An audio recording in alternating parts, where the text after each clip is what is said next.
pembakaran barang najis ini, kalau kita berbicara secara konteks mazhab 4, ini ulama memang ada perbedaan pendapat.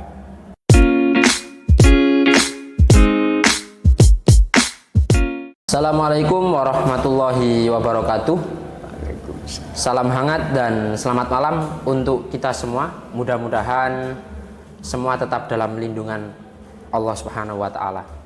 Dan selamat datang, selamat berjumpa kembali di podcast pesantren, podcast Santri Salafiyah, edisi Tanya Ustadz. Kalian bertanya, Ustadz menjawab.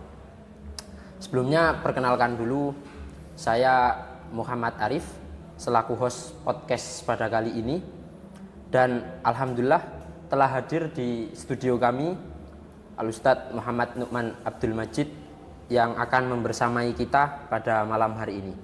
Assalamualaikum Ustadz. Waalaikumsalam. Terus bundi saya. Alhamdulillah baik. Alhamdulillah. Nah teman-teman, di edisi podcast Tanya Ustadz kali ini kita telah mengantongi beberapa pertanyaan dari penonton yang menonton podcast pesantren ini. Di antara pertanyaannya yakni mengenai beberapa hari terakhir ini mungkin Ustaz. Yeah. Namun kan kita telah melakukan hari raya Idul Adha beberapa hari yang lalu. Itu biasanya dalam perayaan hari raya Idul Adha itu identik dengan bakar-bakar sate Ustaz. Oh ya. Nah, di bakar-bakar sate tersebut kan asapnya itu menempel ke pakaian yang ada di lingkungan tempat pembakaran tersebut. Kemudian bagaimana kalau seumpama sesuatu yang dibakar tersebut adalah benda najis, semisal bangkai tikus. Nah, pertanyaannya, bagaimana hukum pakaian yang terkena asap dari benda najis semisal bangkai tikus tersebut? Dan apakah sah sholat dengan pakaian tersebut, Ustaz? Iya. Nah, teman-teman pasti menunggu dong jawaban dari pertanyaan tersebut. Langsung saja, mari kita simak pembahasan beliau. Monggo, Ustaz. Yeah. Terima kasih. Menyikapi asap yang muncul atau yang ditimbulkan oleh pembakaran barang najis ini, kalau kita berbicara secara konteks mazhab 4, ini ulama memang ada perbedaan pendapat, ada ikhtilaf, ada perbedaan pendapat. Saya urut dalam mazhab Hanafi. Menurut qaul sahih yang ada dalam mazhab Hanafi, hukumnya suci. Asap itu hukumnya suci. Asap yang ditimbulkan dari pembakaran barang najis. Nah, itu menurut qaul sahih yang ada dalam mazhab Hanafi itu adalah suci. Dalam mazhab Maliki, menurut qaul mu'tamad yang ada dalam mazhab Maliki adalah suci. Penjelasannya dari kitab, kalau dari Maliki dalam kitab Dasuki. Qala al-alama ad-Dasuki wal mu'tamad annahu aidukhanun najasah tahirun. Ini menurut al-mu'tamad annahu tahirun. Ini dalam mazhab Maliki. Okay. Dalam mazhab Hanafi dikatakan fadhahaba ila taharati al-Hanafiyah fi sahih. Ja'a fil Fatawa al-Hindiyah halaman 47 juz 1 dalam kitab Fatawa al-Hindiyah. Ma yusibut thauba min bukharatin najasati la yatanajjasu biha wa huwa sahih. Artinya sesuatu yang terkena asapnya barang-barang najis yang dibakar, ini tidak menjadi najis menurut qaul sahih. Artinya pakaian yang dipakai oleh teman-teman yang terkena asap dari bakarannya tikus itu tadi, ini adalah tidak najis menurut siapa? Menurut mazhab Hanafi tadi ya. Nggih. Jadi dua mazhab ini mengatakan kaul sahih dan kaul muktamadnya adalah bukhorin najasa adalah suci atau asap yang ditimbulkan oleh barang najis yang dibakar itu adalah suci. Dalam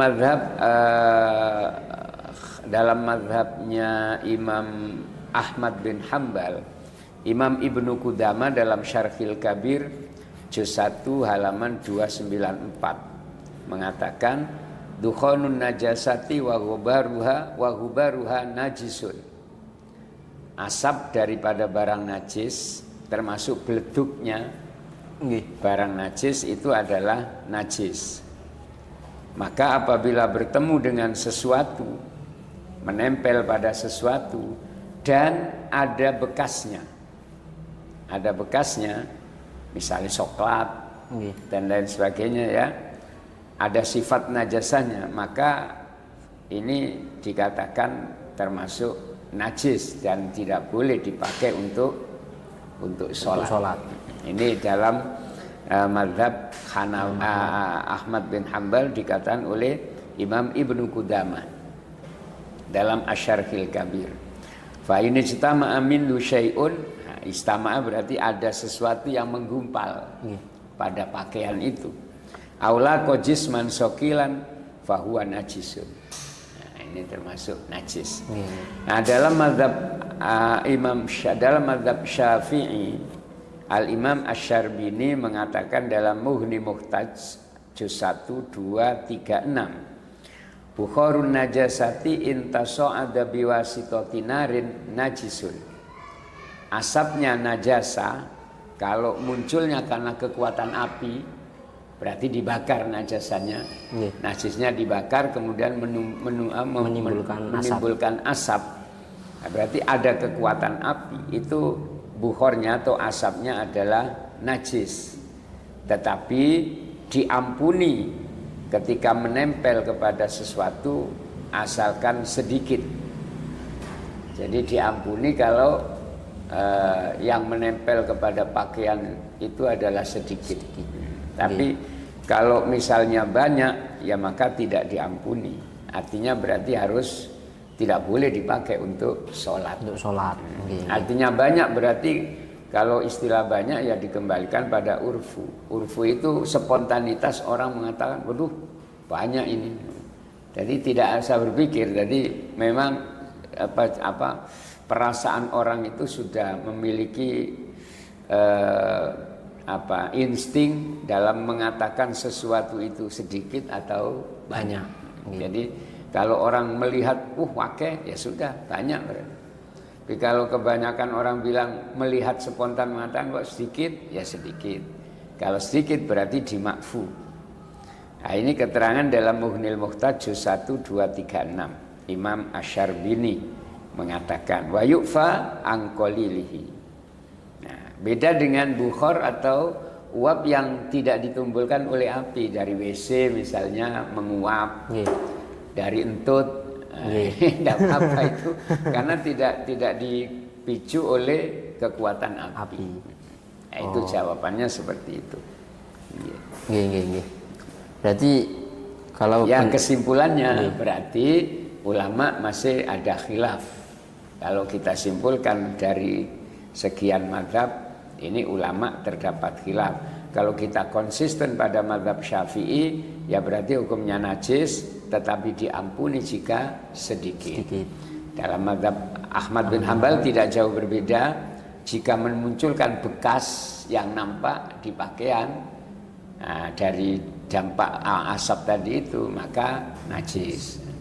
Kalau menurut Syafi'i, Hambali, Maliki dan Hanafi, menurut qaul mu'tamad dan yang sahih dari kedua mazhab itu, asap itu adalah suci. Itu ya. Berarti keempat-empatnya sama-sama kuat pendapatnya Ustaz. Sama-sama kuat, bisa dipakai itu, bisa diikuti lah, bisa diikuti. Ya, supaya tidak terjadi talfikul madhab, campur aduk madhab, ya kita kalau mau konsisten mengikuti mazhab Syafi'i, ya jawabnya seperti tadi itu. Yang agak ada kemiripan kan memang mazhab itu sebenarnya hanya dibagi dua. Kalau Hanafi ini lebih sering sama dengan Maliki, Ahmad bin Hambal lebih sering sama dengan Imam Syafi'i. Jadi jawaban tadi pun juga berdekatan antara Hambali dengan Syafi'i. Itu. Terima kasih Ustaz atas paparan jawabannya. Kami tutup podcast pesantren di sesi Tanya Ustadz kali ini, dan kami akhiri. Kami sebagai host, kami mohon undur diri. Assalamualaikum warahmatullahi wabarakatuh.